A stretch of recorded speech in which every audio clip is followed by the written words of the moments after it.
Hello and welcome to episode 114 of the Thinking LSAT podcast. In Los Angeles, I'm Nathan Fox. With me in DC is Ben Olson. Ben, how's it going?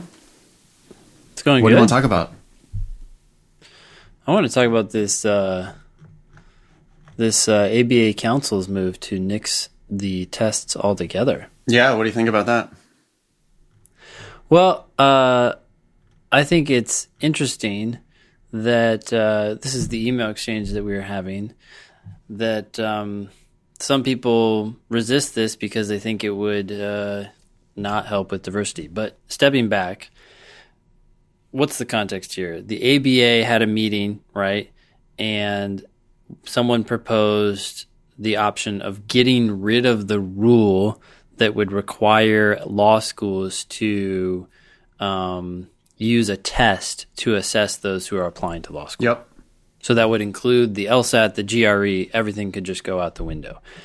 Now, the vote, I can't remember now. It didn't pass, right? Yeah, I guess it was a proposal that didn't make it. Mm-hmm. Yeah. Well, anyways, I thought the fact that they're talking about it, right? It's always been a requirement of ABA accreditation that a law school use some admission test. Yep. Which has always defaulted to the LSAT. Yes. Except for now, law schools are starting to accept also the GRE. And then, now the ABA is talking about just getting rid of that requirement. That's not to say schools can't use an admission test. Oh, certainly. Yeah. I think this is actually something that's interesting. I think that people should be aware of and maybe get used to, since this is the whole legal world that they're jumping into. The rule actually says that schools have to use a, quote, valid and reliable test. Okay. And some of the debate has been around what is considered valid and reliable, right? Like, do the law schools get to decide what is valid and reliable, or does LSAC no, not LSAC, sorry, the ABA get to decide what is valid and reliable? And right now, I guess it's on the law schools, which is why some law schools are debating whether or not to accept the GRE, because they're trying to decide whether it is a valid and reliable test for deciding someone's success in law school, right? And some schools have said, yes, we do consider the GRE a valid and reliable test, whereas other schools have said, no, we haven't gone through that process to decide whether it's valid and reliable. And maybe we don't think it ever will be, so we're not even going to go down that road. And what the ABA is debating now is whether we should get rid of that requirement that they have this, quote, valid and reliable test. So they never had this requirement that you had to use the LSAT. It's just that everybody considered the LSAT valid and reliable, right? Yeah, by default, especially because every law school is using it. So then now you can sort of abdicate responsibility to the group, right? You just... if we're all using LSAT, so of course LSAT's valid and reliable. I don't even have to do my own analysis. Yeah, but they actually have done analysis, right? And they've shown that it is a pretty good predictor of first-year grades, which, of course, other people argue and say, well, great, it might help you predict how well you do in your first year or even in law school in general, but does that predict how well you're going to do as an attorney, right? Which is another issue altogether. But let's just get rid of the admission test and law school grades and the bar exam. We were talking about that last time. So we'll just get rid of all those things. Yeah. And good luck. Well, get rid of law school entirely. Yeah. And get rid of the legal profession. Let's just nuke the whole thing. Everybody will be happier. There are some problems. Nuke it. Oh. We can't do that? Why not? We can do whatever we want. It's democracy, right? Yeah.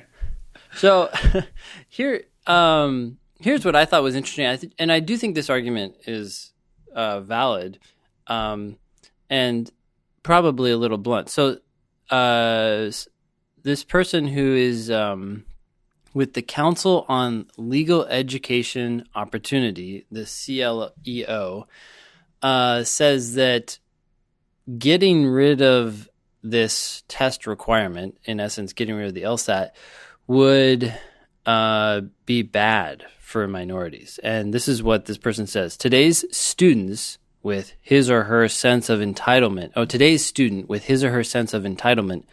will not realistically. Is that really? That's insulting, isn't it? It is insulting, but I think it's true. Okay. Right? Yeah. Like, all right. Yeah. how many people out there are like, I am going to be the next whatever, next astronaut, next Elon Musk, next Barack Obama. I am that person. So the fact that I'm not getting into law school is not a reflection on me. It's a reflection on whatever, right? The system is broken if I'm not immediately admitted to Harvard. Yeah. So I'm definitely not saying that's true of everyone, but I think it's just true of people in general, and maybe it's becoming more of a problem. I don't know. But in any case, this person goes on to say, today's student with his or her sense of entitlement will not realistically assess his or her potential for completing law school and passing the bar. And this person is the director of the pre-law program at CLEO. Because the entire U.S. educational system is still full of disparities and much of our educational system today is still separate but unequal, this approach will not increase diversity. I feel like this is somewhat... I'm having a hard time following that argument. I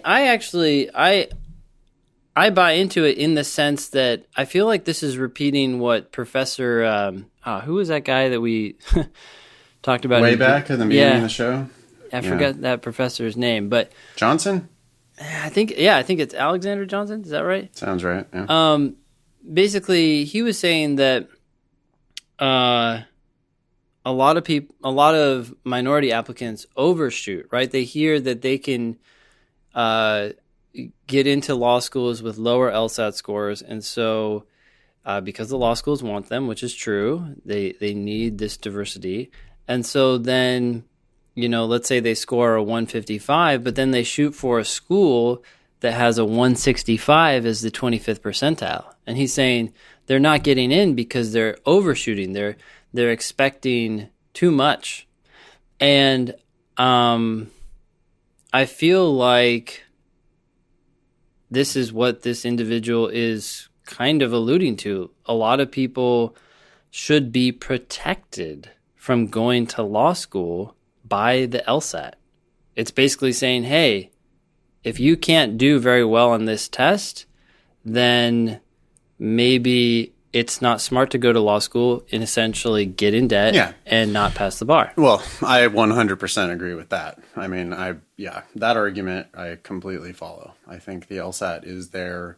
I think the LSAT is your friend. You need to decide that the LSAT is your friend.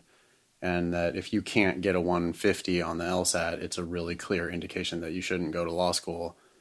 And it's for your benefit because it's going to protect you from being ripped off by the law schools. Mm-hmm. So that I agree with 100%.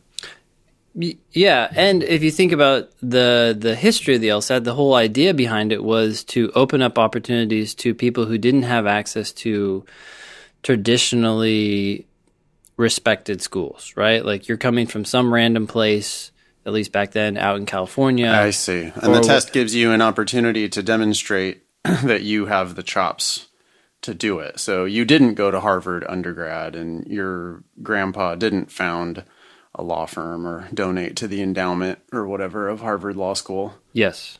But you're coming from Podunk U, and nonetheless, you can crush the LSAT, so then that shows what you're capable of. That's the argument, yeah. Sure.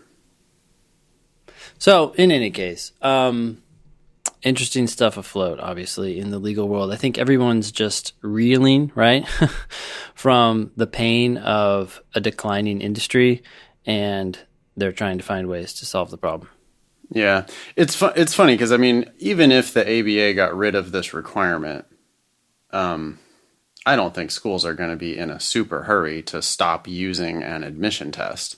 Yeah. The nice thing about an admission test is that it gives them I mean, the reason why they lean on the admission test so heavily is because it gives them one number that they can use to then compare all of their applicants.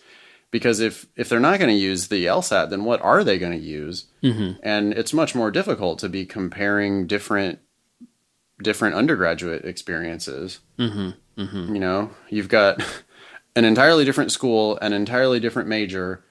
One of the applicants was in school last year, and the other applicant was in school 10 years ago. Mm-hmm. Mm-hmm. And now you're trying to compare those two students based on their transcripts. It's like, what? You know, that's really difficult. Meanwhile, you can just say, no, you have to have an LSAT score within the last 3 years or 5 years. Yeah. And now I get to compare that one number. Because, I mean, the other thing is law schools, even though they have been required to use an admission test, mm-hmm. they haven't been required to use that admission test as the number one factor in their admissions. Mm-hmm. Mm-hmm. But nonetheless, they have. Yeah. So getting rid of this requirement that they use the LSAT or that they use an admission test could end up having no practical effect, because the truth is they want to use an admission test. Yeah, you know, as you were talking about that, I was thinking, who wants to use this and who doesn't want to use this? It seems like legit law schools would want to use it because they're trying to figure out which students will excel in their program, right? Yeah. And the lower ranked law schools that are just trying to get students, get bodies, warm bodies to fill those seats and pay their expenses, they don't want the LSAT, because once you take that away, then you can look at the student body and not really have a good way of assessing whether or not it's filled with good candidates or not so good candidates. And so then they can always say, well, we didn't know. We just tried to do the best we could with what we knew. And it's unfortunate that some of these people are not passing the bar and some of these people are totally screwed now. But hey, you know, we gave them a shot. Right. The most competitive schools that want the most competitive applicants, they're going to want you to take this admission test so that you can demonstrate to them that you're one of the most competitive applicants. Yeah. Other places are just like, oh yeah, don't worry about it. Just check off the box. We have to use an admission test, so you do have to take the LSAT. But we're going to admit people with really unconscionably low LSAT scores. Yeah. Because we ultimately just want you to sign your name so that you can borrow $150,000 and give it to us. Yeah. At least right now, because they're forced to use the LSAT, they can't really hide from the fact that their entering numbers are low, you know? And they have to publish that data on their 509. Yep. And so then that's a really clear, they can't hide what they're doing. Yeah. Interesting. Okay, well, we're in business for now. For now. Not out of business. Still. We'll get to episode number 120, maybe. Okay, here's an email. It says, "Hi, guys. Thanks for making a great show. Love listening to it. I have a few questions. 1. I'm going to an LSAC admissions forum soon. Do you have any suggested questions to ask the admissions reps? I want to strike a balance between getting the important information, like job numbers, etc., and not being a total tool. So they will think at least moderately highly of me when I apply." Yeah, you don't want to be a total tool when you go talk to these people. That's always a bad idea. Yeah. Okay, I guess want to take that one first, Ben? Yeah, well, so first of all, there's just stepping back and just asking yourself, do you really want to go to this forum? Is it really worth your time? If it's in your backyard and you're not doing anything that Saturday, I think it could be valuable to talk to some of these people, especially if you know what schools you're interested in. You could talk to them. These offices are small, but, there's some dubious value behind some of this. I would definitely say this. If you go to it, you don't need to sign up for all those classes that they offer and be there the whole day. Just go to the schools that you're interested in and talk to the people nicely and try to get to learn a little bit more about the schools that you thought you were interested in, and maybe find out that you're not so interested in them. That's all I would say about that. In terms of the questions themselves, the way I think of it is that the more you know about the schools that you're thinking about, the more you read their website, just read forums of people talking about those schools, the more informed your questions will become, right? You're going to move beyond all that information that's obviously already out there. Those are the worst kinds of questions to ask, you know? Oh, what's your application deadline? Go ahead and find that out online. Why the heck are you asking me that here, right? That kind of information is if it's something you can Google in 2 minutes, you should not be asking it. What you should be doing is Googling that beforehand, figuring this stuff all out. And then once you know more about the schools, the more you start to realize, wait a sec, they didn't really talk a lot about this, or they didn't really talk a lot about that. That shows that you are in the know and that you have questions that are legit because they're not easy to answer online. And I think that makes you seem like an informed candidate and someone that they would want to talk with further. It's sort of like us, right? When we talk to people who know more about what's going on, it's much easier to sort of jump into the conversation and move forward from there than it is to talk with people who are sort of like, what's on the LSAT? And it's like, okay, well, we can tell you, but there's a lot of this information you can easily find out on your own, and I can be a lot helpful in other ways, you know? Yep. I would just say the other thing to remember about when you're talking to these admissions reps, they're really nice people. They're also salespeople. And so if you're relying on them to give you data and straight answers about the school, you just got to remember that their job is to try to sell you on the school. So if you're there, asking them, hey, do you have a immigration clinic? I mean, they're going to tell you that this is the greatest immigration clinic in the history of clinics. Yeah. Yeah. And the truth is, yes, they do, and all schools do, and there's no difference.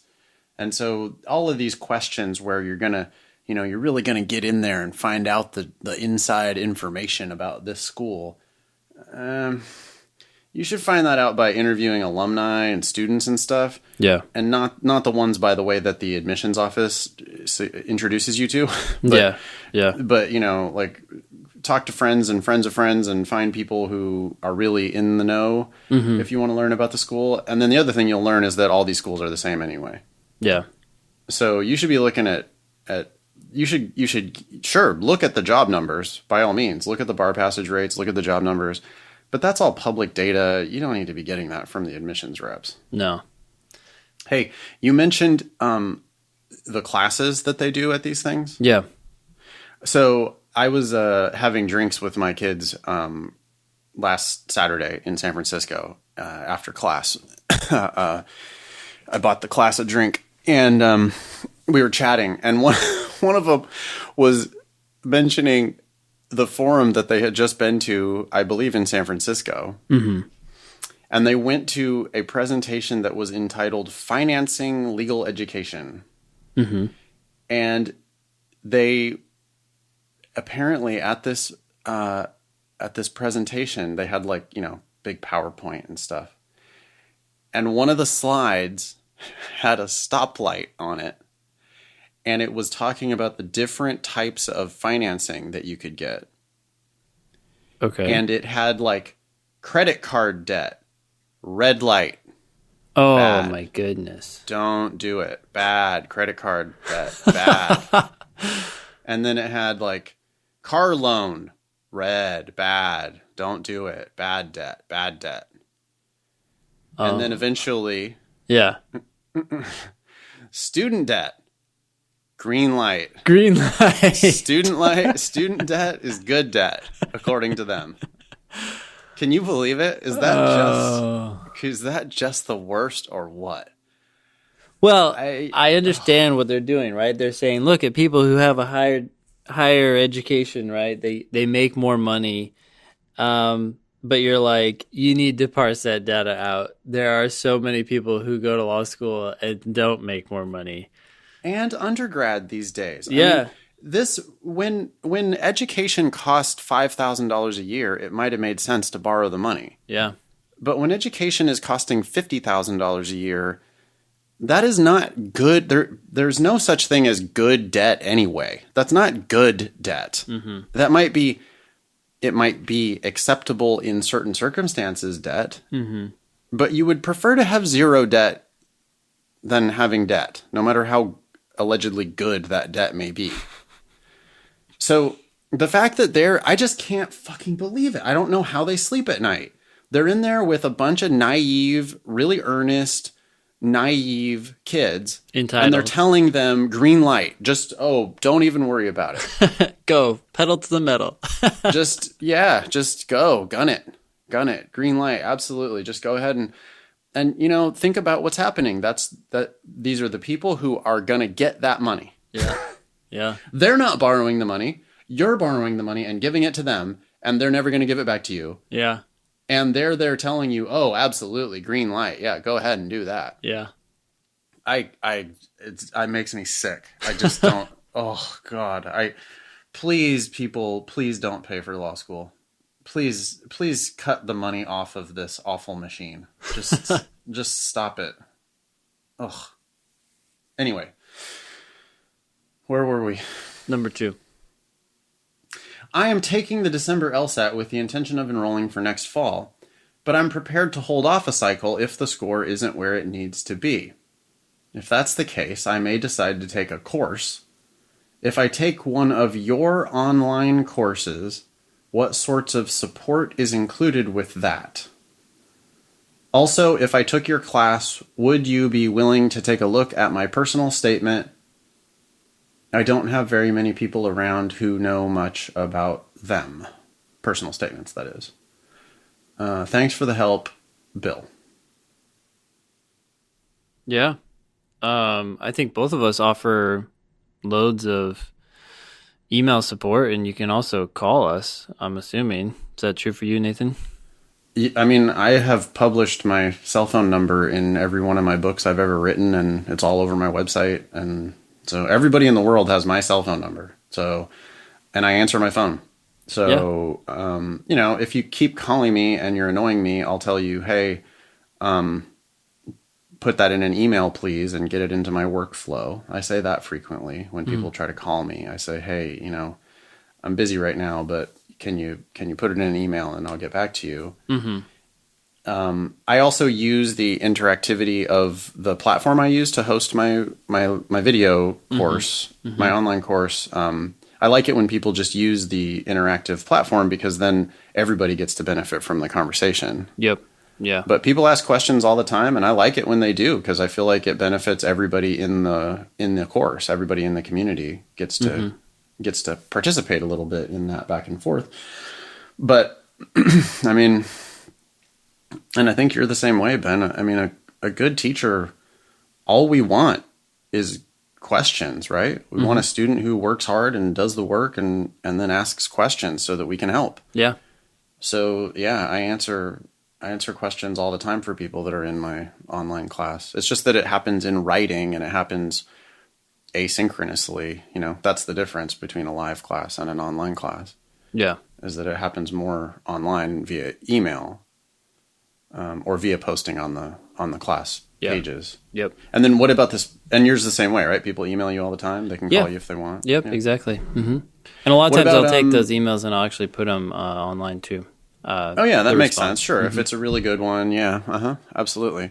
And then what about the personal statement thing? Yeah. I mean, it's not my focus, but I'm happy to give you my 2 cents. And, I've read a lot of these over the years, and they all seem to suffer from the same problems. The problems we were just talking about in the last episode, actually, of taking too long to get started, and not even really actually touching on the most interesting part of your story, except for a very little bit. And that's like, you know what? You need to go back and rewrite the statement, focusing on these 2 sentences and expand them into your whole personal statement. I mean, there's a little side commentary there, but I'm happy to take a look. So, yeah, I'm happy to take a look too. I mean, not for random strangers. I'm sorry, podcast listeners, but I'm not reading your personal statement. I just don't have time to do that for thousands of random strangers. But for people who sign up for a class or do tutoring with me, I love reading personal statements. I don't charge for it. My students can always send me their personal statement. And a lot of times I only take 5 minutes looking at it, but I can read through it in 5 minutes and give you some quick comments and some guidance about where to go. Yeah. Frequently it's scrap this whole thing and start over, because this is not about you. Yeah. That's probably the most common response I give. Yeah. Is like, who the hell are you? What? I know you from my class, but I just got done reading your personal statement, and a random stranger would have no idea who you are. Yeah. Because this is about your friend or your grandma or somebody you met at work or something. It's like just not at all about your story. So I give those kinds of broad, quick feedback. I don't like do copy editing, I can refer you to people who do copy editing. Yeah. But no, I love reading personal statements. When they're good, it's really great. It's delightful to read really good ones. Yeah. Cool. All right. If you want to check out our online classes, you can do that for free. Ben's class is strategyprep.com/free. My class is foxlsat.com/free. And if you like either of those, you would probably like the paid program as well. But I know my class and Ben's as well they're meant to be very useful. So the free classes, I mean. So, if you got no money for a class and you're wanting to know how to improve your LSAT score, I really hope you do all of my stuff and all of Ben's stuff, the free resources, because I do think you can get a lot out of it. Yeah. So even if you decide, even if you're gonna eventually sign up for a class, why not start with the free stuff and then take it from there? Cool. You want to read this next one? Sure. Hey, Ben and Nathan. Just wanted to comment on something Nathan said in episode 112 about the predictive value of bar passage rates. I would assume that the predictive value lies largely in the self-selected sample of applicants rather than in the quality of the education. I think you're right. Therefore, students who earn full scholarships, as you encourage, to schools with low bar passage rates should probably not look at the passage rates as particularly predictive. I think we've said this before, right? Yeah, that's what I emailed back. This is Daniel. He's an LSAT teacher. Okay. I don't know who he teaches for, but he's a fan of the show and has written in thoughtful emails before. So yeah, thanks, Daniel. Yeah, we said it a million years ago, but I guess we didn't mention it in episode 112. But when you're looking at bar passage rates, the bar passage rate of a school is of the entire student body. And so if, it's like the average of the entire school. So if you get into Stanford, but you decide that you don't want to pay the money and you decide to go to Hastings instead, your chance of passing the bar, it's the Stanford chance of passing the bar, not the Hastings chance of passing the bar. You got into Stanford, you turned them down because of money or geography or any other reason. The education that you get at the school is not really related to your ability to pass the bar. They don't, many schools explicitly just don't teach you the bar at all. So there's a selection bias that's happening up front. And the reason why Stanford has a super high bar passage rate is not because of the education at Stanford. It's because of the abilities of the students that they admit. And if you could have got in, then yeah, I don't worry about your chances of failing the bar, no matter what law school you go to. Agreed. But on the other hand, if you can barely squeak into a school and you decide to go there, your chances of passing the bar at that school actually are probably lower than the overall chances of passing the bar at that school. Yeah. Because you're barely getting in, and the bar passage rate includes all the people that are there on a full ride, and they have a better chance of passing the bar than you do. So if you're barely squeaking into a school, you need to maybe bump the bar passage rate down 10 points when you're assessing your own ability to pass the bar. Yeah. Yep. Hate to break it to you. But that's the truth. Yeah. Daniel also says, loved your discussion on worlds a couple episodes ago. Actually built it into my curriculum before my lesson on that for students to get familiar. Thanks. So Daniel's actually using the podcast as part of the curriculum for the class. That's great. I wonder what company's that. We should get like a percentage, I would think. Oh yeah, at least 60%. Yeah. Okay. Cool. Hey, Ben and Nathan. I wanted to express my admiration for your podcast. Your podcast is phenomenal. You guys have such a realistic outlook on the LSAT, whereas many people tend to overinflate the complexity of the LSAT. I see the LSAT as a standardized test, and if you put in the work, anyone should be able to significantly improve their score. Maybe I'm naive or optimistic, but I want to be frank with you. I want to get a score between 175 and 180. Mm-hmm. You and everybody else. Yep. We will be frank with you as well. The dream will be 180. Maybe it will remain a dream. I'm not trying to... I just go ahead and tell people you're not getting a 180. I'm pretty clear. You're not getting a 180. Yeah. You listening, I mean you are not getting a 180. And don't worry about it. And who cares? You don't need a 180. What are you talking about? Anything over 175 will do. Okay. Call me a dreamer, but I will conquer the LSAT. I don't think that the LSAT is easy, but at the same time, I don't think that it's impossible. I'm doing some editing here. You guys have been vital for giving me a realistic outlook on the difficulty of the LSAT. I don't know if we've been realistic enough. We've failed you. We have failed you. There's like 10 typos in this first paragraph, by the way. Yeah. But I mean, I guess that's just because he's just casually firing the email at us. But yeah, so this is signed, not Frank. And Frank, which is actually a little ironic since he wanted to be Frank. Yeah. Frank, or not Frank, what was I going to say? Someone else just emailed us, I think it was today or yesterday, and their email was really well written.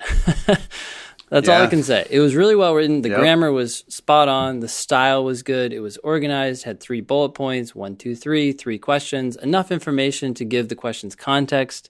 Sometimes people just ask us questions in a vacuum, and it's a little hard to understand where they're coming from. On other occasions, they give us so much context that you're like, and the point is what? Like, when that person asked us how well did they think they had a chance, and even then it was like roughly speaking, how far do you think I could make progress on this test? I mean, we get that question all the time, and the answer is almost always, look, we don't know. It's hard to say until we start working with you, right? But the reality is, based on that email alone and that person's GPA, which was a 3.8, I was like, I think you're going to do pretty well. It just shows a sharpness of mind that is crucial for the test, right? It doesn't mean that's the end-all be-all, but boy, this first paragraph just is full of mistakes. So anyways. Part of what the test, because part of what the LSAT is testing is detail orientation. Yeah. So, I do not send emails that look like this. No, ever. No. Not even text. I don't even send text like this. I'm weird like that, but yeah, I could be drunk at a bar and I would not send a message that looks like this. I'm not trying to be insulting. That's just the reality is my work product does not look like this ever. Yeah. Not on a first draft, but also not on anything that I would ever hit the send button on. Mm-hmm. So there's differences. There's differences in how focused you are on the details, and the LSAT is going to really reward people who focus on all of every single little detail. Mm-hmm. Looking at a question this morning with a student where people miss it every single time because they misread physiology as psychology. Yeah. Do you know that question, Ben? I know which one you're talking Every about. single time. It's in the correct answer. Yep. The correct answer says physiology, but people don't pick it because they think it says psychology, but it doesn't say psychology. It says physiology, and that's why it's right. Yep. And it's like a couple letters, and it just changes everything. And so, yeah, when you send an email that has 10 typos in the first paragraph, that does not make me believe your story that you're going to get a 180. Yeah. Or a 175 for that matter. Mm-hmm. But you don't need that score. There's no, you don't need that. Yeah. Anyway. Okay. We're beating the hell out of not Frank. Yeah. Keep listening, Frank. Sorry, Frank. We do love you. Really. We're not trying to crush your dreams. Yeah. I mean, these are all things you can fix too. A little about me. I'm a third-year philosophy student at Cal. My GPA is modest, 3.7. I aspire to go to Stanford or Harvard Law. Anyways, I'm contacting you to get advice on my road to 180. I plan to self-study.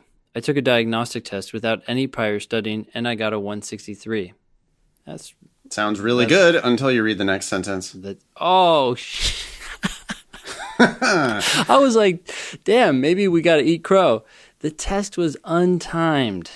Gosh. Okay, so it's not a 163. We have no idea what it is. It's a, who knows? It's a did not qualify. Not a number. Yeah. Doesn't matter. It absolutely doesn't matter. 163 untimed can actually be really, really shitty. I mean, that's not awesome. Yeah.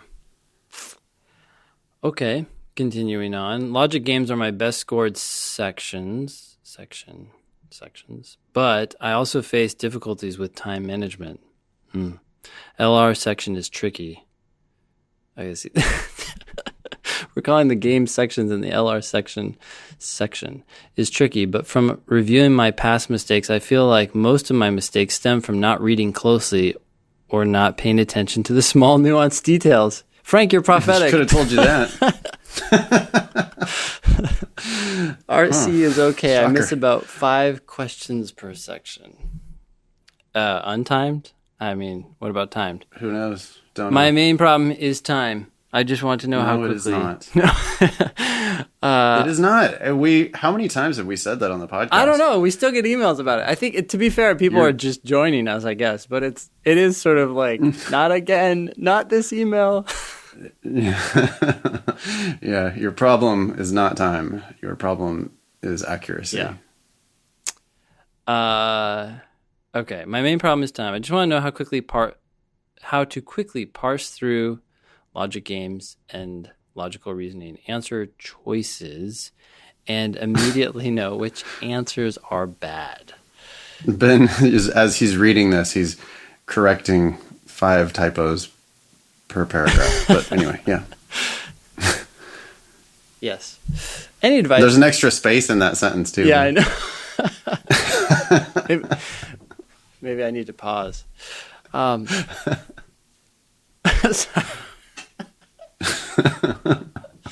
Okay, this is our most dickish episode right now. I gotta get a breath here. Okay. Any advice will be helpful. You guys rock.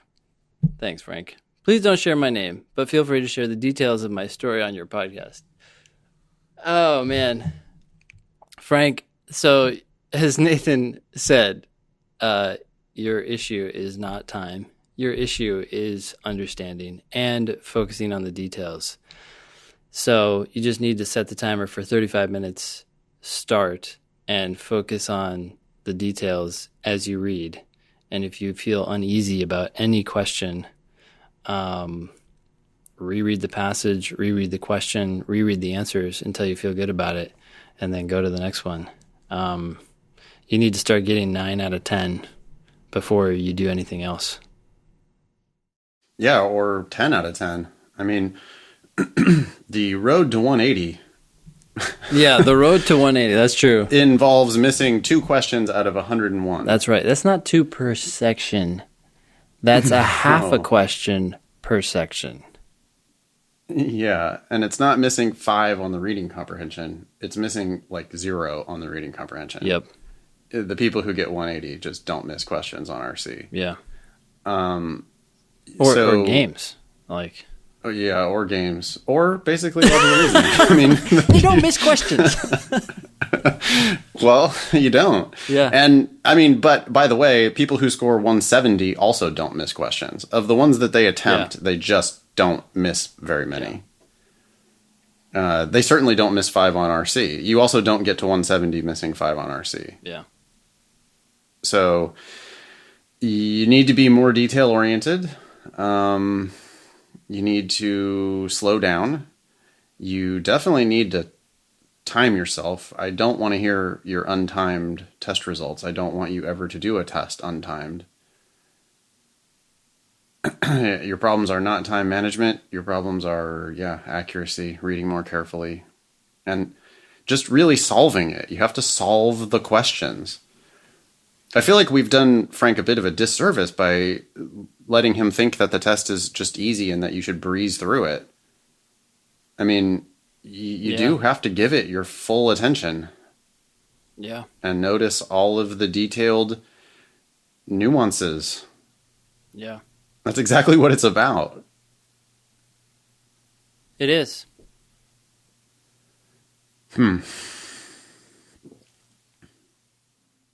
I hope this was helpful, Frank.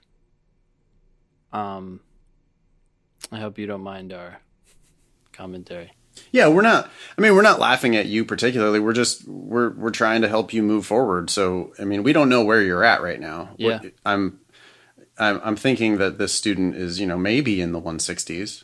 Yeah. But that's an untimed 163 is the only result we have here. So I would just have no idea where Frank really is. Yeah. But if Frank is actually getting if we timed Frank and Frank was actually at 155 or something, I mean, you need to stop thinking about your 180 and your 175. You need to start thinking about how to get to 160. And then once you can do that, you need to start thinking about how to get to 165. And then once you can do that, we can start talking about 170. But 98% of all students aren't going to get there to 170. Yeah. And so, I don't know why we talked a little bit earlier about the entitlement of undergraduates these days. Mm-hmm. But this is, you're studying philosophy at Cal. Cal is a good but not great school. I've worked with 1 million Cal undergrads and I'm not super impressed. Okay. So it's a good school. Don't get me wrong. There are very smart people at Cal. They are brilliant people at Cal. But a third year philosophy undergrad who is getting a 3.7, that's like your credentials so far are not knocking it out of the park. Yeah. 3.7 is good. That's strong. That's great. But as you say, it's modest. It's not a 4.0. It's not a 3.96 like Fiesta that we were talking about the other day who did get a 180. Yeah. So, that's funny, huh? It is like that, just expecting to get anything over 175 will do, Frank says. That's a 99.9th percentile score. 1 out of 1,000. That'll do. Yeah. It's great. It's great to have high goals, I guess, but I don't want Frank to let the perfect be the enemy of the good, right? Yeah, and I mean, you don't need a 175 to go to Stanford or Harvard. It would be helpful, but it's not necessary. So I'm not even sure why.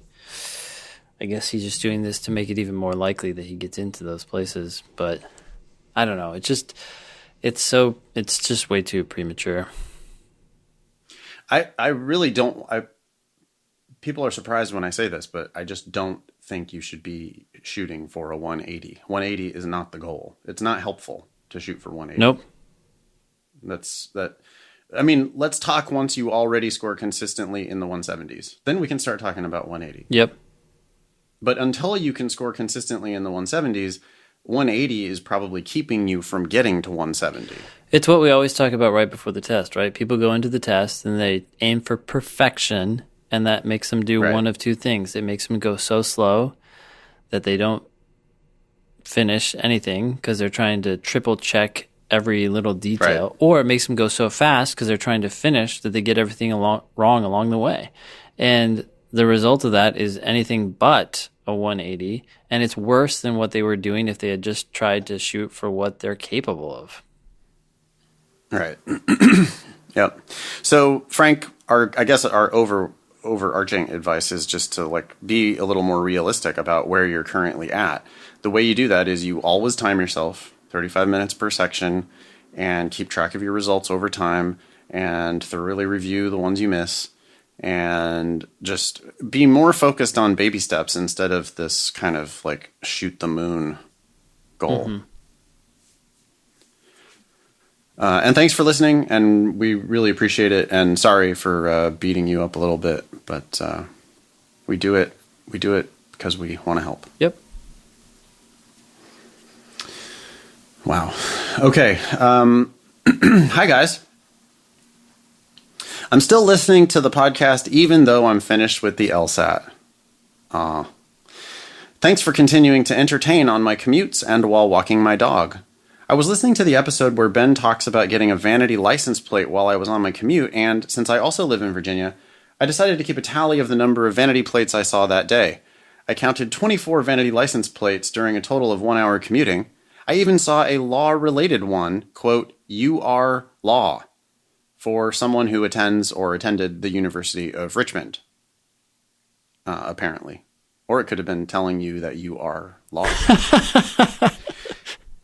It seems to me that Virginia really does have an above average of vanity license plates. This is completely unnecessary to share on the podcast, but I hope you found it interesting. If you do happen to share, just call me Anonymous. Thanks, Anonymous. Have you gotten any more comments about your LSAT vanity plate? No, but I just think that my vanity plate is so much better than so many of the other ones I see out there. I wrote back to this person and said I've been noticing plates as well now that I've actually like jumped in and gotten one. And I'm like, wow, so many people do have them and they're so stupid. I just don't understand like half of them. You know, like people probably think that LSAT is stupid, but at least it's like it's a comprehensible like thing. It's like something. A lot of people just are like, I'm pretty sure people look at that and they think you misspelled last. Yeah. They're like, that idiot. He was trying to say he's last. He's lower than last. He doesn't even know how to spell last. So they all think my plates are stupid, but I think their plates are stupid. So it's a great world of hate out there. She says this is completely unnecessary to share on the podcast. This is the exact sort of thing that we absolutely put to the top of the list. So complete nonsense. Yeah. Next one. Hey, Nathan and Ben, you can call me RJ if you read this on the show. Cool. RJ, I'd like to thank y'all for your amazing podcast. I'm going for my third attempt at the test in December, and after dismal performances on my last two attempts, 150, I knew I needed help. I didn't know how to even begin approaching studying, and your advice has helped bring me focus and clarity. In addition, I picked up a couple of Nathan's books, Exposing the LSAT and the LSAT Primer, and reviewed both of your online courses. I've been studying for about a month now, but I seem to still be having some trouble. After doing almost any 35-minute section in LR, after he does almost any 35-minute section in LR where I managed to get to attempting all of the questions, or nearly all of them, or nearly all of them, give R a few, that could all, can I make an edit sure, here? Yeah, help me out. When I attempt all the questions in logical reasoning, I come out roughly with about 17 correct. That would be a lot shorter. Mm-hmm. Okay, yes. When I try to do all the questions, I come out with roughly about 17 correct. If I attempt less than that, the number drops almost proportionally. I can't seem to get out of my own head on these questions.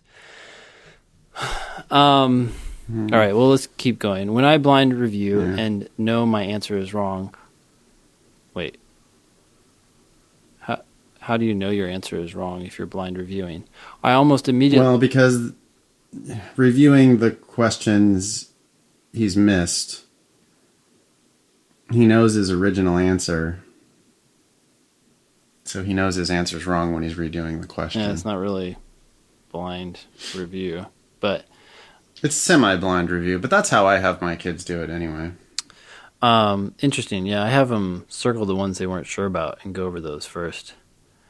But No, before they even grade Yeah. it, yeah. when I blind review and I know my answer is wrong, I almost immediately know what the correct answer is. Yes, welcome to the rest of the LSAT world. Picking up those lost points. I find myself getting frustrated at my lack of ability to recognize the correct answer the first time around. I'm wondering, how long does it usually take for your students to see improvement? Is there something else I should be doing to break myself out of the aforementioned habit?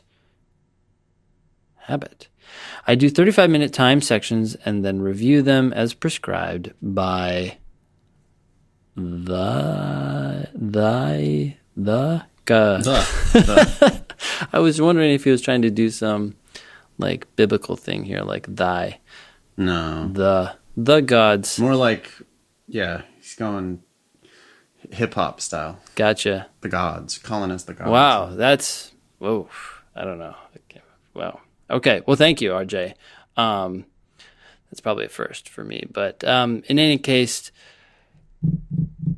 here's the thing. When you say that when you attempt all the questions and you get roughly 17 or so correct, and then you try to do fewer than that, and that number drops almost proportionally, it means you still don't really understand what's going on. So you need to drop, and just focus on doing well on the ones you get to still, right?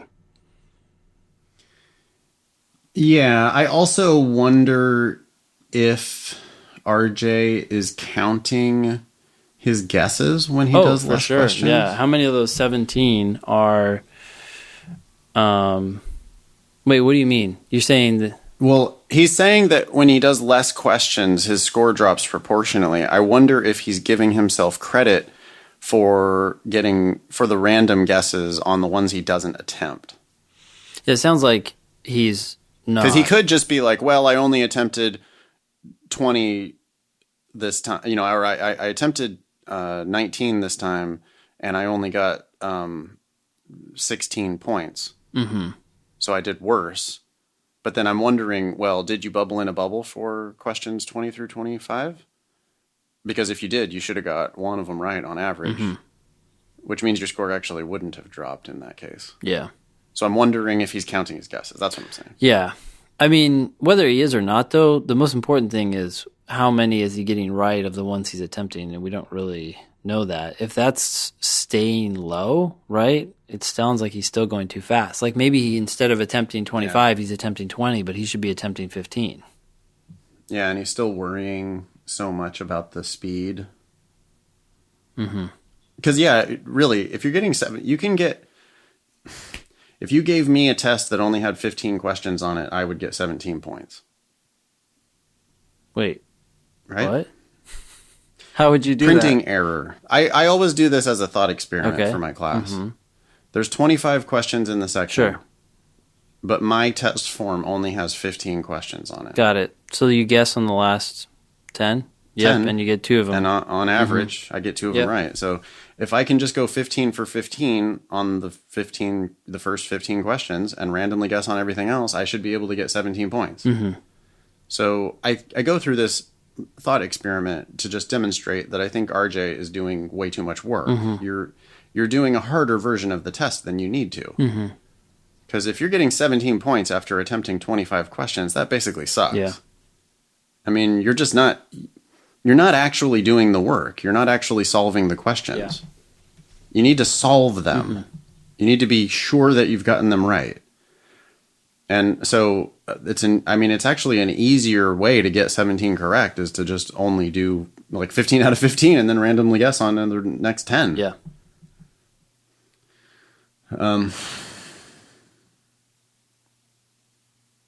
How long? Yeah, and then boy, this review process. I mean, it doesn't seem like RJ is reviewing these questions seriously enough. Yeah. Like, it seems like RJ's like, well, I'm going to do it again. I know that I missed it, so I know it's not that answer. So it's probably this answer. Check the answer key. Yep, I'm right. Yep. Well, but you're not doing the rest of the analysis, which is why the hell did you pick the one you picked and what's wrong with it? Mm-hmm. And why didn't you pick the right answer and what's right about that? And how are you going to get that right next time? Mm-hmm. It's not just go back and try to find the answer and then you're done. Yep. You got to dig in a little bit deeper and try to figure out why you made that mistake. Yeah. How long should it take for the students to see improvement? It varies. And I think it really depends on how quickly people recognize the importance of learning a lot of things from a few questions than necessarily doing a ton of questions, right? Like so many people I feel will, like you just said, are going through a ton of questions, but they're not really learning from them. And most of our students are pressed for time. They're working, they get home at night, they don't have that much time to study. But the ones who make the most of that time and make the most progress fast are the ones who maybe don't do that many questions. They only do one section, but they review that section really carefully. So the next time they take a section, they see progress in that section. Or, versus doing sections every day. And I just got an email today from someone who said they were doing 4 sections a day. And I'm like, well, like, yeah, you, how can you even have, I mean, you don't have time to review that unless you're jobless, but even like you don't even have the awake time to do all that. Like you're doing the first 2 while you're awake and the last 2 while you're starting to fall asleep. Like I don't even know how that's just possible. Yeah. Yeah, less is more. We appreciate the dedication, but you got to squeeze more value out of the time you're putting in. And if you're just doing section after section after section and like half-ass reviewing, that's a lot of smoke and not quite enough fire. Yep. Here's one thing I've been telling people lately. I kind of like it. I say, hey, look, you just finished this 35-minute section. Let's say it was LR. It doesn't matter. It could be LR games or whatever. At the bare minimum, you need to have some takeaway, some sort of thought that you're going to apply to the next time you take a timed 35-minute section, LR section, right? Like, what did you glean from all of this? There's got to be at least one thing, hopefully many things from each of the questions you reviewed, but is there something just about the section as a whole where you're like, you know what? The next time I do a section, I got to keep this in mind. And it should not be my only issue is time. Yeah. It also should not be like, I need to be more careful. Yeah. Or it shouldn't be that very many times. Yeah. Like you should learn that lesson once and then take it to heart. Maybe it's read the yeah. I mean, if you're still doing it, gosh, it's got to be your lesson, I guess. But if you're not reading the passages enough up front, right? Even just last night, someone was saying that I told them to sort of make a prediction for the parallel reasoning questions we were doing together. I was saying, restate this argument in a little more general terms. It doesn't need to be super abstract, but just like, what is the basic structure of this argument? And they're like, well, it's a little challenging to restate the argument in more general terms, so I'm just not going to do that. Or, it takes time. And I'm sort of like, yeah, but that's sort of the key. That's how you do it. And they got the question wrong. And I'm like, now that you got the question wrong, I hate to break it to you, but that whole time was wasted. Right? You might as well just have skipped that question. That would have been a better use of your time. Yeah. Anyways, I'm rambling. This PS to me is really interesting. Not the first one. The first one is any advice on LG would be helpful. God, that's true. Yeah, we just talked about the Worlds thing on a recent episode, so that's hopefully we gave you a little bit of something there on the games. Yep. PPS. It seems like y'all talk really slow. This is the only podcast out of dozens or so I listen to that I have to listen on 1.5 speed. No shade, all love. in light of what we were just talking about, that's really interesting to me. Yeah. Because, this is a student who is getting 17 out of 25 in a 35-minute section, and then wanting to know how to do better. And seems like, we suspect kind of half-assing on the review. Mm-hmm. And then telling us that it seems like we talk too slow on the podcast, but maybe that's because we are thinking a little more about everything we say. You know what I mean? Like we would, exactly what we were just talking about. This guy's listening to a dozen podcasts. Wow. And blasting through ours on 1.5 speed. And I wonder, how many sections is RJ doing and how quickly are you doing the review? And I mean, maybe that's actually sort of the solution, is that you just need to take a bit more time and think about it a little more deeply, a little bit more clearly. Yeah. Get it straight in your mind. Yeah. Okay. Anyway, thanks, RJ. I don't think we're going to try to talk faster. Oh, I thought you were going to try to read this one at 1.5 speed. Ben and Nathan, I can't think of enough for the podcast. It's brilliant.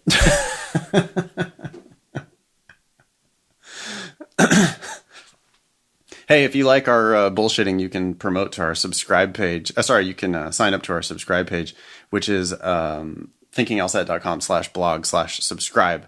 If you do that, every time an episode gets published, you will get an email. All right, next. Yeah, really quick. I want to thank everyone for leaving reviews too on iTunes. I noticed that they went up from 110 reviews to 125 since the last time I looked. Nice. So yeah, really appreciate it. Yeah, the audience has been growing, and the more you can do little things like that, just hit the like button. Spread the word with a friend. Tell your buddies at school. Tell your buddies in your terrible Kaplan class you're taking, and grow the army. Yeah, it's better. It gets more fun and more interesting the more people are listening. Yeah. Okay, next email says, "Hey Ben and Nathan." Actually, it doesn't say hey. It just says Ben and Nathan. I can't thank y'all enough for the podcast. It's brilliant. I know Nathan loves to read the compliments people provide in their emails, so I won't overindulge him here. That was sarcasm. In any case, I am incredibly grateful for your advice, study materials, and podcast banter. It's extremely helpful, and I feel lucky to have found it before I begin studying for the LSAT in earnest. I listen to your podcast while walking to class and often laugh because of some joke you've made. Naturally, this invokes confused glances from people walking by, which I find doubly comical. Anyway, here's a short background and a question or two, and I'll be on my way. I go to James Madison University in Virginia and began my academic adventure studying engineering. Long story short, I spent 2 years of my life attempting to force my way through a major that I hated, and as a result managed to earn a dismal 2.5 cumulative GPA. However, I switched to a JMU-specific major called, quote, Integrated Science and Technology before my junior year, and with more intellectual freedom to pursue areas of study that actually interested me, as well as a lot of hard work, I've managed to raise my cumulative GPA to a 3.17. Obviously, I have a positive grade trend, but a 3.17 is still low. After this year, I hope to have raised it to a 3.35, but will my past academic disaster and low GPA derail my chances for significant discounts at schools in the top 6 to 14 range? Yes. Yes, it will. The schools that are ranked 6 to 14 just don't admit very many people with lower than a 3.35. Yeah. And you're a better chance to get in than you are to get money. Mm-hmm. So, if you're a stretch to get in, you're probably not getting money. You could always shoot for a 180. Yeah. So, by the way, are you reading like 1.25 speed or something? That was fast. That fast? Well, it's a bit of a wall of text, so I was trying to get through you're doing a good job. I'll try to keep pace. Okay, thanks. With regard to the LSAT, I took a cold practice test in June and got a 156. I attempted to study over the summer, but I was working 32 to 38 hours a week and taking 3 classes, which allowed for minimal study time. As a result, I rushed my way through some practice tests and other books erratically for 2 months and failed to make much progress. Rookie mistake. I want to begin an efficient study schedule focused on quality, but I am struggling to achieve this goal. In general, how much would you all recommend studying each day/each week, and how many practice tests per week or month should I aim for? I'm a bit of a masochist when it comes to schoolwork, and I really enjoy the LSAT material. It's fun stuff. I'd love to master the LSAT just for the hell of it, even if I didn't want to go to law school. Thanks so much for your time. I know y'all have a plethora of emails to sift through. Unfortunately, it's your own fault for being so good at what you do. Love the no bullshit style. Keep up the good work. Best, CJ. CJ. P.S. Oh, yeah. I know you guys were joking, but I'm happy to donate $10 for every point over 170 I get if I'm able to improve my score that much. Your counsel has been invaluable. And then there's an addendum about the integrated science and technology thing, but I'm not going to read it because it's boring. Okay. As opposed to, it is unnecessary. Well, it's boring. Nobody goes to JMU. Nobody gives a shit about what exactly this major entails. So, fine. It's got a bunch of science stuff. Whatever. I love it. So, anyways, who cares? A couple comments. Why did you take the test cold in June? It's over, but for anyone out there, don't do that. No, a cold practice test. Oh, a cold practice test. For some reason, I saw the cold and the test in the June. You got to read every word. Reading every word. Not just some of the words. Every word. I'm sorry, CJ. Falsely accused. Okay, anyways. Here's a simple answer to your month schedule. You spend 1 to 1.5 hours a day, 4 days a week at night after work. And then you spend Saturday taking a full-length test. So on those weeknights, you're doing one-time section, 35 minutes, you're reviewing it. That's going to take you anywhere from an hour to an hour and a half. If you finish that within an hour and you still have a little juice in you, do some targeted challenges on whatever it is you want to target. That's 1 hour about per night for 4 nights. That's 4 hours. And that's one test because those 4 nights will be 4 sections. That's 1 full test during the week. Then on Saturday, you take a test.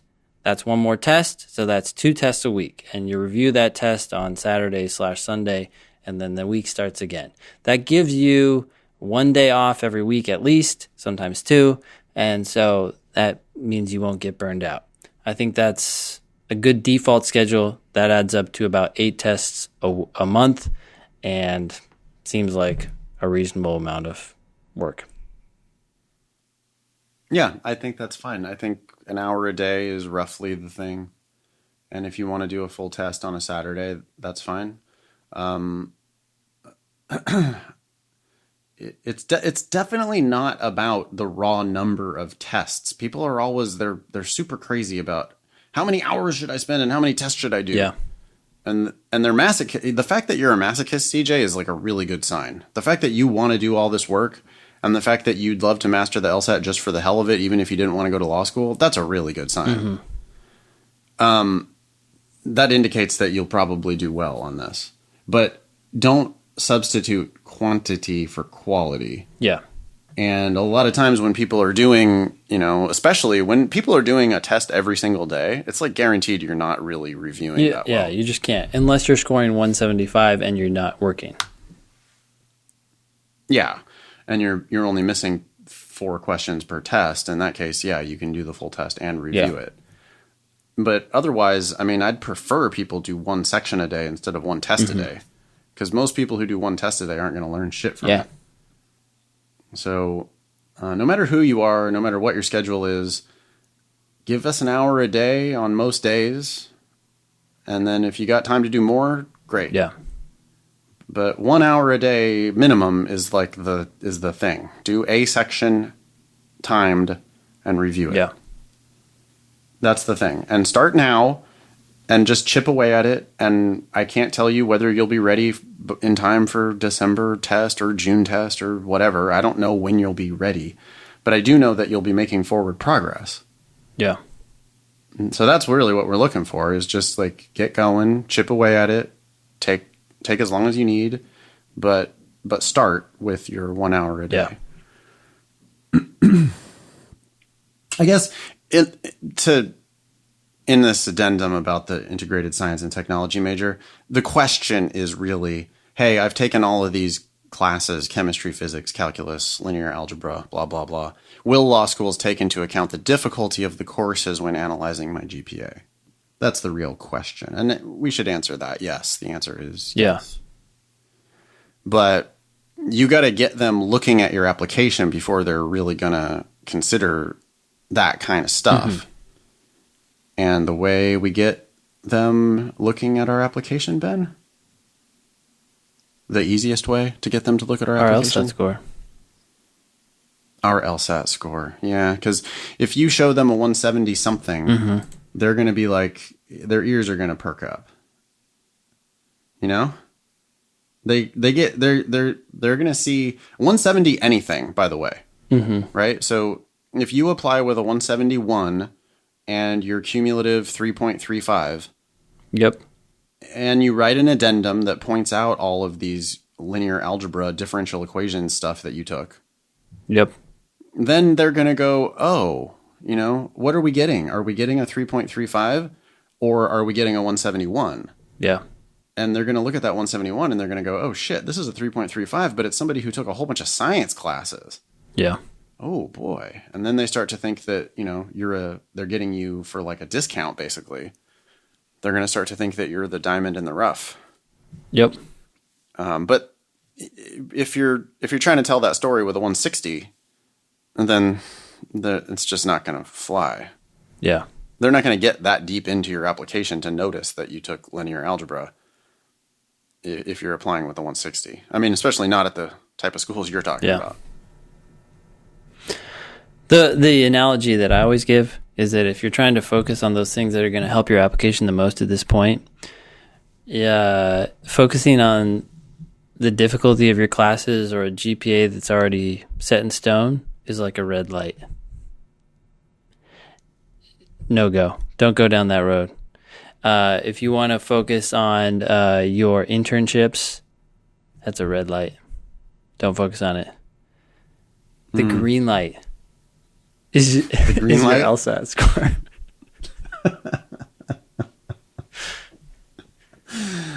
Awesome. That's where you have to go. Yeah, that's good. That's good focus. Yeah, I mean, right, because we should be focusing on the things that we can actually do something about. And LSAT, you know, we if you're not done I mean, even if you already have LSAT score on record, you could always go back and take it again and get a better score. So, yeah, focus on the things you can actually change, and that's LSAT. Yep. Speculating on your chances of getting in is a generally red light. That's a red light. Yep. You cannot control that. It does not matter. What matters is getting the best LSAT score you can, then figure out where you're going to apply broadly, and then figure out what kind of offers you're getting and decide where to go. But until then, you know, you should be devoting your energies toward your LSAT prep. Yep. So this next email says, "Hi, Nathan!" ! My name is Nick, and my friend who is currently at Harvard Law recommended that I listen to your Thinking LSAT podcast, which has given me so much helpful information in my journey preparing me for the test in December. I live in New York City and plan on going to school here, and just wanted to ask you one question in regards to my profile and where I should be aiming when it comes to a test score. I am a 23-year-old Hispanic male who graduated with a degree in international marketing with a 3.1 GPA. I've toured several schools throughout the city, Columbia, NYU, Fordham, and talked to 1L students at each. I'm surprised when I talk to them and ask them what their scores were that they got in on. At Columbia, a student got in with a 158 LSAT score and a 3.5 GPA. The student also got into NYU and Fordham as well. Just wondering if you're currently seeing a trend of T14 schools being more lenient on underrepresented minorities when it comes to scores and acceptances. Also, based on my background, where do you think I should be aiming with a score to have a chance at a school like Columbia or NYU? Thanks for taking the time to read this and hope to hear from you soon.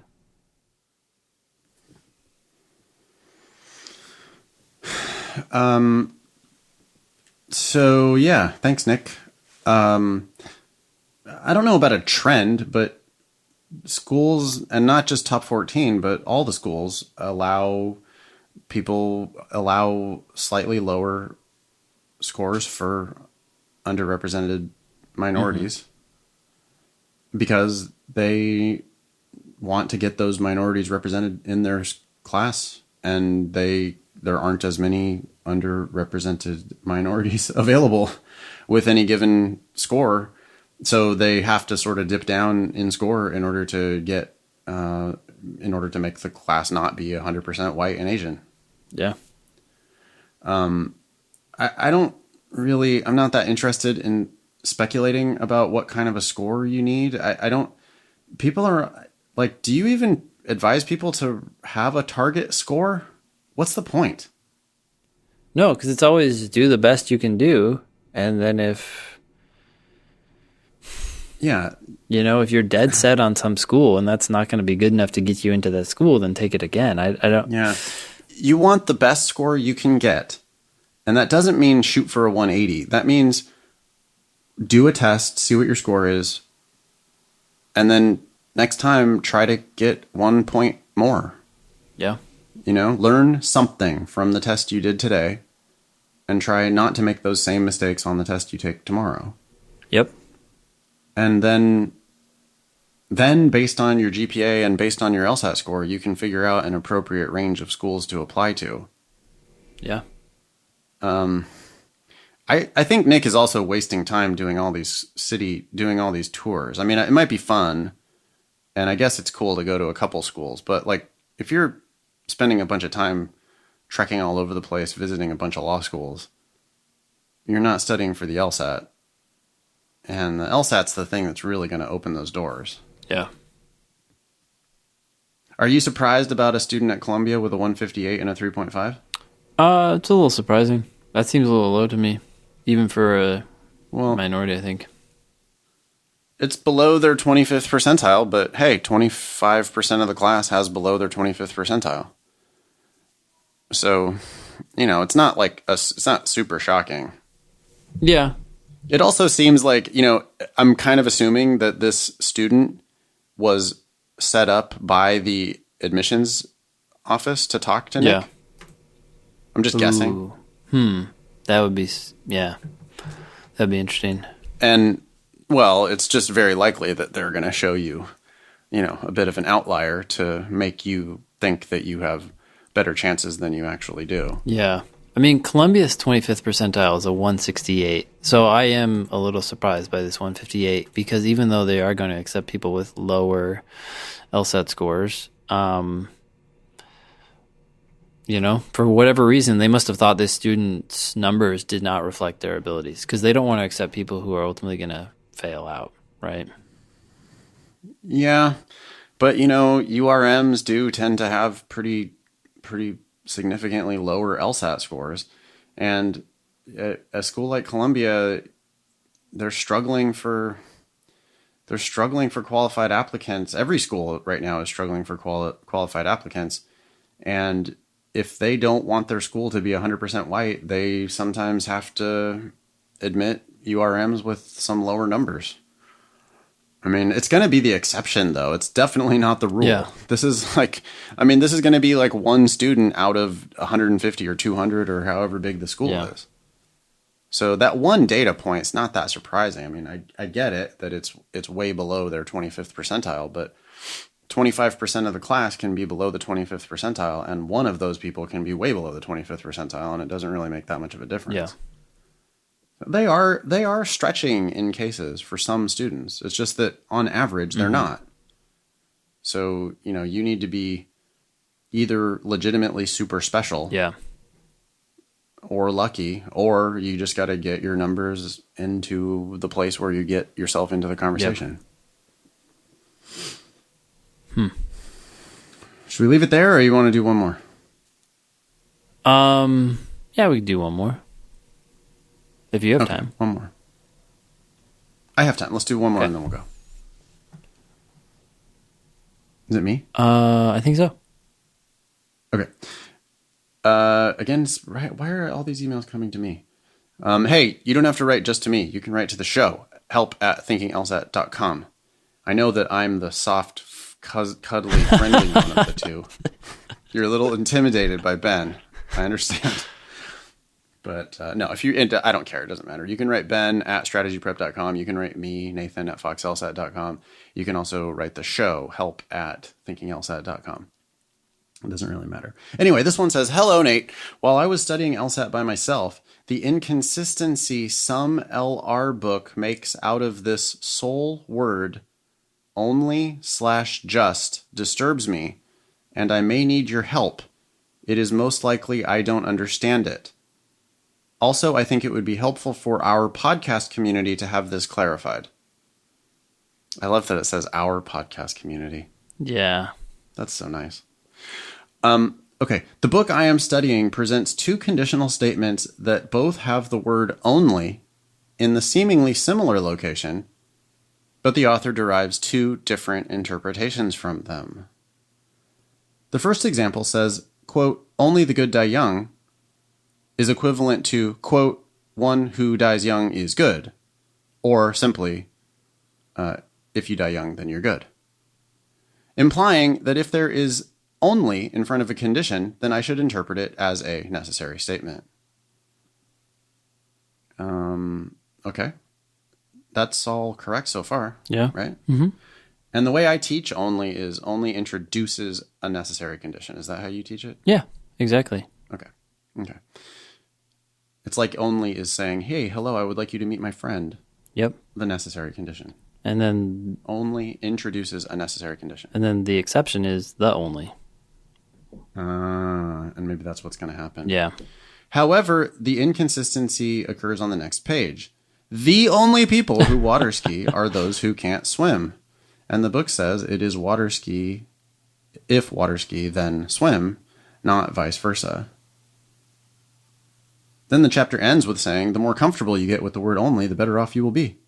And it was the most uncomfortable chapter by far. This is perhaps, English is my second language. I couldn't detect the subtle difference between the two onlys. Thanks for your podcast. I've been an ardent listener since it first came out. JP. Yeah, that's right. The only introduces a sufficient condition? That's exactly right. So only by itself, only when, only if. Pretty much anytime you see only, it's going to be introducing the necessary condition or the then clause, which is exactly what happened in the first example here. But the only is, fortunately, the only exception to that rule, and it introduces the if clause or the sufficient condition. So when you have the in front of the word only, it's if. Otherwise, it's then. Let me do an example for myself. Sure. Because I've never actually even thought about this issue. But you can only be in Los Angeles if you're in California. You can only be in Los Angeles if you're in California. Oh, that's actually the same thing, though, huh? That's more like saying the only. You can. Well, you used if in that sentence, and so that's going to trump. Oh, if you're in... I see what I did. Oh, okay. Okay. Only those who are in California are in Los Angeles. Yeah. So their only is introducing the necessary condition. Yes, exactly. But if it said the only people in Los Angeles are those in California, so now the only is introducing a sufficient condition, which is Los Angeles. Okay, yeah, I get it. It's a tricky issue. Yes, you do need to practice. I don't know what to say. Only introduces a necessary condition. The only introduces the sufficient condition. That's how you teach it. Yeah, and I think what's more important here in all of this discussion is that most people get tripped up on the phrase only if. I think that's the one that's most important, right? Like they see the if and then they think, oh, okay, so here's the if clause. And it's like, no, it says only if. So that's everything that comes after that phrase, only if, is the necessary condition. Not everything, but the thing that comes immediately after it is the necessary condition or the then clause, not the if clause, which I think is confusing because it has the word if in it. But as soon as you put that word only immediately in front of the word if, it turns that if into a then. Yeah. I also think you can, the sentence that's really bothering JP here is the only people who water ski are those who can swim. Mm-hmm. And I think you can also use the context of what they're talking about, and you can use your just sort of common sense there. Sure. And go, listen, they're not saying that if you swim, you water ski. Yeah. They're saying if you water ski, then you can swim. Yeah. You don't need to, people love going into like LSAT technicality mode. Mm-hmm. And you also could just kind of common sense that one out, I think. Yeah. Yep. Okay. Thanks, JP, for listening. Hope that was helpful. Ben, anything else you want to add before we wrap it up for today? No, that's it. Thanks for everyone listening. Yeah. Write the show, help@thinkinglsat.com. And we will be back with you very soon. Hey, have you noticed that the shows are coming out on the same day and the same time? We're going to keep up with that as much as we possibly can. I haven't noticed. No, not you. I mean the listener. Oh. Because I thought you were asking me.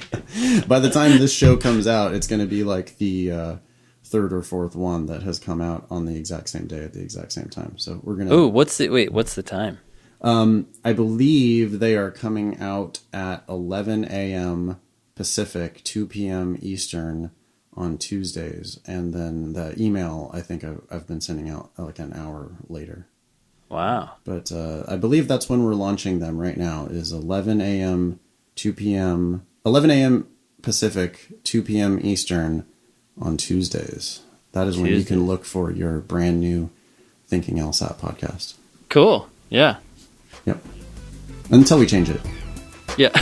Or fuck up. Yeah. All right, everybody. Thanks for listening.